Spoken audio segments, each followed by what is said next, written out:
La siguiente comunicación la va a presentar Emilio Lledó Figueres, que es doctorando en Ciencias de la Actividad Física y el Deporte y es profesor ayudante en la Universidad Internacional Valenciana. Y el título de su comunicación es Caracterización del perfil de los técnicos deportivos en fútbol en la Comunidad Valenciana. Tiene la palabra Emilio. Vale, muchas gracias. Buenos días. Dar las gracias a la organización por permitirnos presentar este trabajo, que como podéis ver por el título, nosotros nos hemos centrado en la figura del técnico deportivo en la modalidad de fútbol. Bueno, lo primero que tenemos que saber es qué son los técnicos deportivos, porque muchas veces es un concepto que utilizamos de forma indistinta. Hablamos de técnicos deportivos, hablamos de monitores deportivos, de entrenadores, etc. Siempre los utilizamos para referirnos a todas aquellas personas que realizan su labor dentro del ámbito de la actividad física y el deporte. Pero rara vez solemos atender al tipo de titulación que tienen estas personas. Debemos de saber que en España, de acuerdo con la Ley Orgánica 2/2006 de Educación, actualmente los técnicos deportivos son todas aquellas personas que han cursado las denominadas enseñanzas deportivas. Es decir, tienen una titulación que está reconocida actualmente por la Administración, es una titulación oficial, que les va a permitir tramitar la ficha de entrenador en la correspondiente federación deportiva, en este caso sería la Federación de Fútbol. Su ámbito de actuación es muy amplio, va desde el fútbol base hasta el fútbol de adultos. Esto en el caso de que tengan el título de grado superior, es decir, técnicos deportivos de grado superior. Si solamente tienen el técnico deportivo de grado medio, su ámbito de actuación se reduce al fútbol base y al fútbol de adultos, pero a nivel amateur. Si no han finalizado los estudios de técnico deportivo de grado medio y han aprobado el primer curso, pueden trabajar ya en el fútbol base.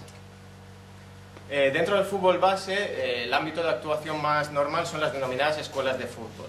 En este sentido, Mercé identifica dos tipos de escuelas. De una parte están las elitistas y de otra las sociales. Las elitistas, en las que nos hemos centrado en el objeto de estudio, son aquellas escuelas que están normalmente integradas en el contexto de un club profesional, semiprofesional, diríamos hasta segunda división B, y utilizan un modelo que se denomina selectivo intensivo, es decir, se centra mucho en la selección de jugadores de acuerdo a una serie de características que ellos consideran que es la que tiene que tener un jugador profesional.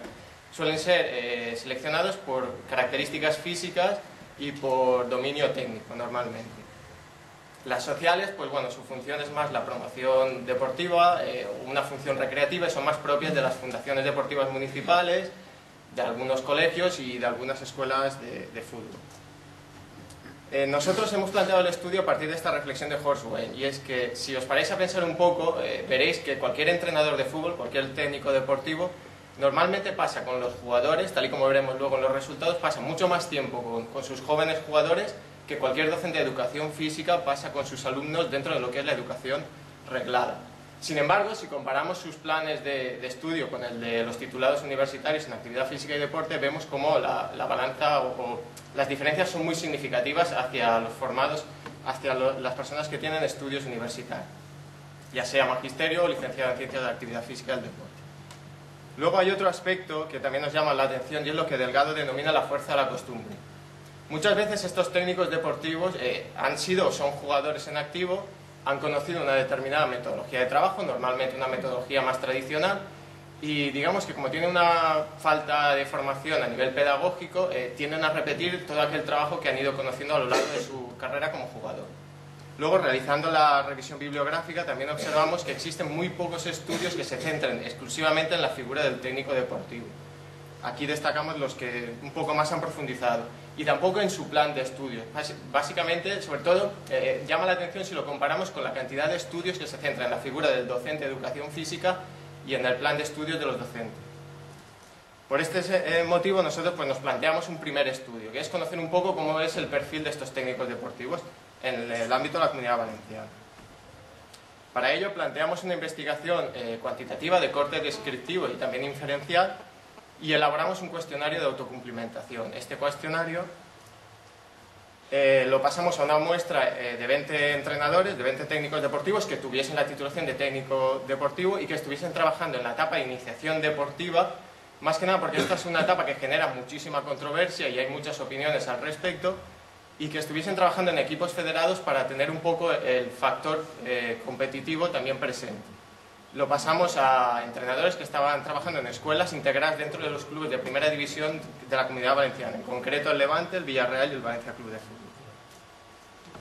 Los resultados que vemos es, primero todos eran varones jóvenes, dedicaban una media de 3 sesiones semanales con unos 83 minutos aproximadamente por sesión.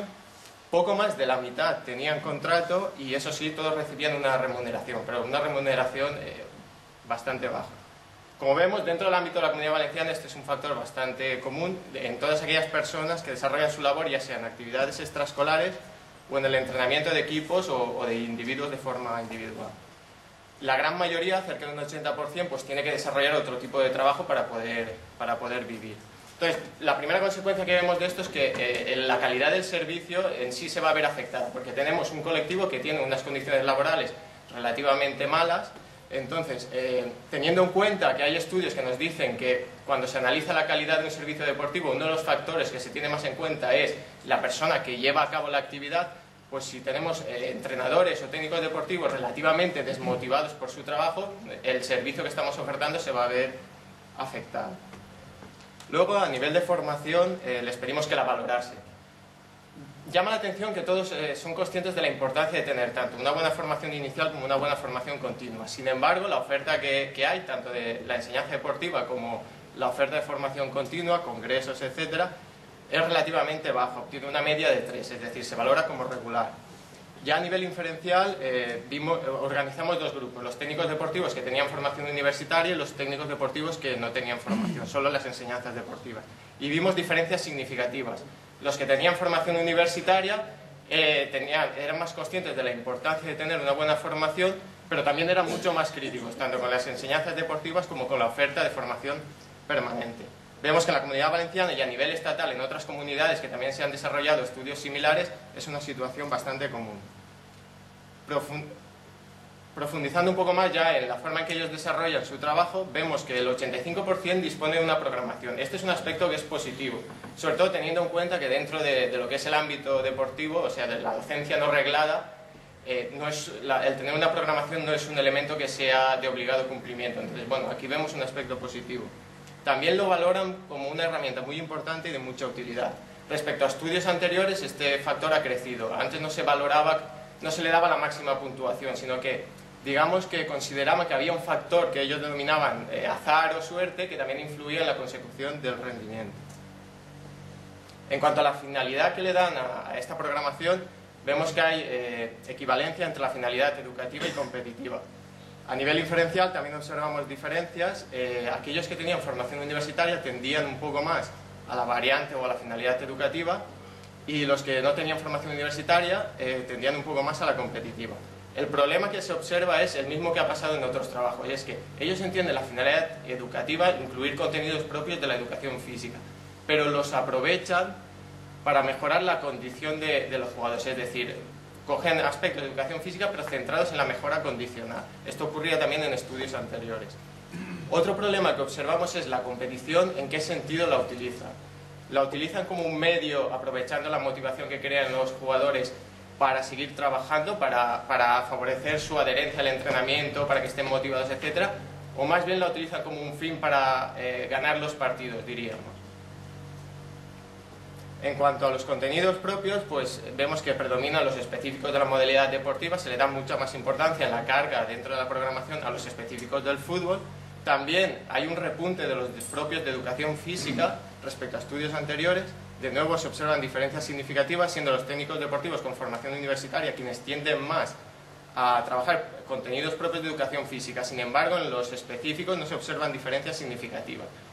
Este factor hay que tenerlo muy en cuenta, porque autores como Navarro, por ejemplo, nos hablan que cuando nosotros trabajamos una modalidad deportiva en iniciación, es decir, estoy hablando de prebenjamines, alevines, debemos trabajarlo bajo la perspectiva que él denomina multilateralidad orientada, es decir, aprovechar la motivación que crea la práctica deportiva en el alumno para trabajar contenidos propios de otras modalidades deportivas, pero que tienen una transferencia positiva a nuestro deporte, y trabajar también contenidos propios de educación física que van a favorecer el desarrollo integral del alumno.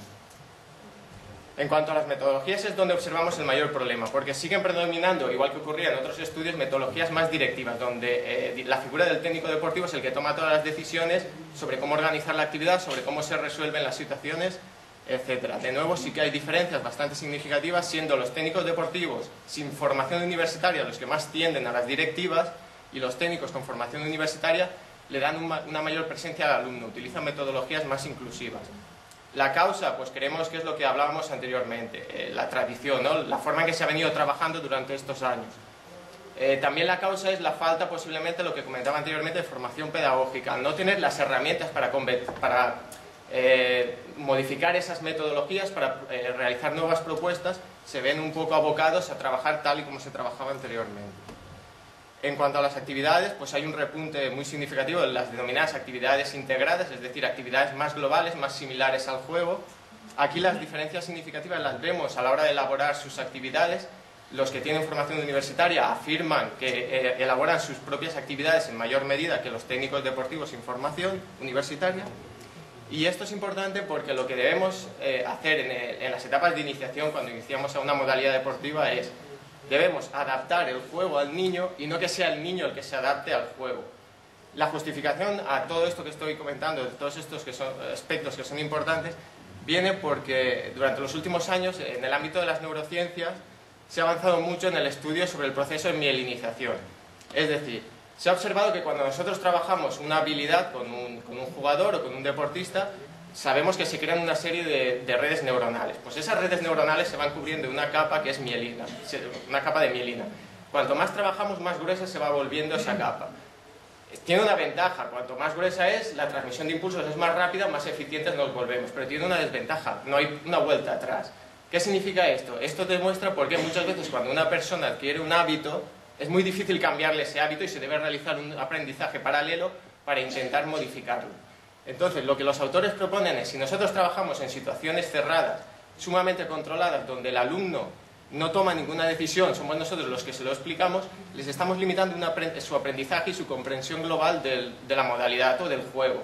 Entonces, debemos plantearles situaciones abiertas, como dice aquí, prácticas orientadas y enfocadas hacia el error, de forma que el alumno sea el que se equivoque, el que reflexione por qué se equivoca y realice las modificaciones pertinentes. Y para ello es necesaria una práctica intensa. Por último, comentar que a nivel de evaluación prefieren la observación a través de cuadernos, notas y planillas. Y bueno, la conclusión a la que nosotros llegamos a varias conclusiones, pero la más importante es que debemos plantearnos continuar primero estudiando el tema. Por eso hemos planteado diversas líneas de investigación, la hemos ampliado, hemos cogido ahora, la muestra va hasta equipos de tercera división, es decir, escuelas que estén integradas desde primera a tercera división. Y luego pues hay que reconfigurar los planes de estudio. Entonces, para ello, por ejemplo, hemos propuesto una investigación de corte más cualitativo, en la que se propondrá a un grupo de expertos diversos tipos de entrevistas para ver ellos en qué aspectos de la formación de los técnicos deportivos considera que debemos reconfigurar sus planes de estudio. Y bueno, nada, daros las gracias.